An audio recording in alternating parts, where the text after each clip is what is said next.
Genèse chapitre 43. La famine s'appesantissait sur le pays. Quand ils eurent fini de manger le blé qu'ils avaient apporté d'Égypte, Jacob dit à ses fils, « Retournez, achetez-nous un peu de vivres. » Juda lui répondit, « Cet homme nous a fait cette déclaration formelle, vous ne verrez pas ma face, à moins que votre frère ne soit avec vous. Si donc tu veux envoyer notre frère avec nous, nous descendrons, et nous t'achèterons des vivres. Mais si tu ne veux pas l'envoyer, nous ne descendrons point, car cet homme nous a dit, vous ne verrez pas ma face, à moins que votre frère ne soit avec vous. » Israël dit alors, « Pourquoi avez-vous mal agi à mon égard, en disant à cet homme que vous aviez encore un frère ?» Ils répondirent, « Cet homme nous a interrogés sur nous et sur notre famille, en disant, votre père vit-il encore? Avez-vous un frère? » Et nous avons répondu à ces questions.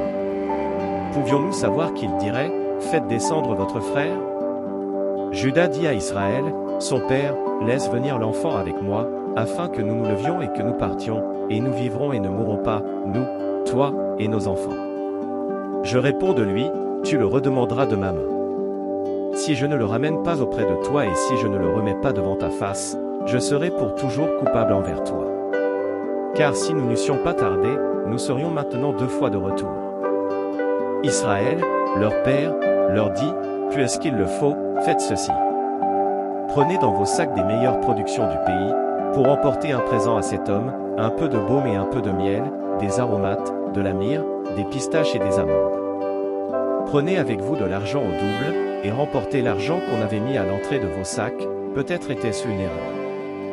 Prenez votre frère, et levez-vous, retournez vers cet homme. Que le Dieu Tout-Puissant vous fasse trouver grâce devant cet homme, et qu'il laisse revenir avec vous votre autre frère et Benjamin.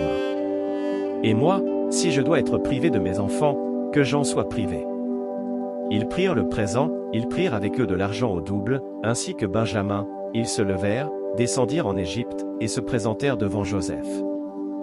Dès que Joseph vit avec eux Benjamin, il dit à son intendant, « Fais entrer ces gens dans la maison, tu es apprête, car ces gens mangeront avec moi à midi. » Cet homme fit ce que Joseph avait ordonné, et il conduisit ces gens dans la maison de Joseph.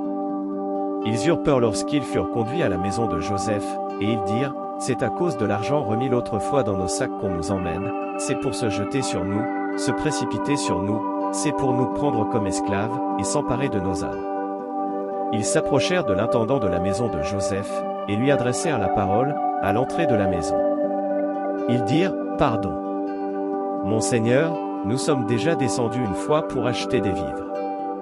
Puis, quand nous arrivâmes, au lieu où nous devions passer la nuit, nous avons ouvert nos sacs, et voici, l'argent de chacun était à l'entrée de son sac, notre argent selon son poids, nous le rapportons avec nous. Nous avons aussi apporté d'autre argent, pour acheter des vivres. Nous ne savons pas qui avait mis notre argent dans nos sacs. » L'intendant répondit, « Que la paix soit avec vous. Ne craignez rien. C'est votre Dieu, le Dieu de votre Père, qui vous a donné un trésor dans vos sacs. Votre argent m'est parvenu. » Et il leur amena Siméon. Cet homme les fit entrer dans la maison de Joseph, il leur donna de l'eau et ils se lavèrent les pieds, il donna aussi du fourrage à leurs âmes. Ils préparèrent leurs présents, en attendant que Joseph vienne à midi, car on les avait informés qu'il mangerait chez lui.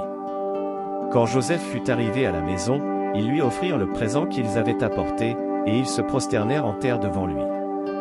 Il leur demanda comment il se portait, et il dit, « Votre vieux père, dont vous avez parlé, est-il en bonne santé? Vit-il encore? » Ils répondirent, « Ton serviteur, notre père, est en bonne santé, il vit encore. » Et ils s'inclinèrent et se prosternèrent.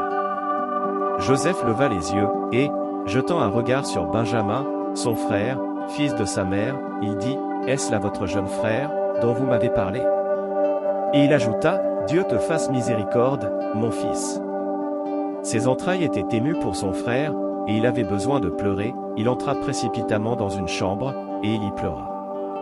Après s'être lavé le visage, il en sortit, et, faisant des efforts pour se contenir, il dit, « Servez à manger. » On servit Joseph à part, et ses frères à part, les Égyptiens qui mangeaient avec lui furent aussi servis à part, car les Égyptiens ne pouvaient pas manger avec les Hébreux, parce que c'est à leurs yeux une abomination.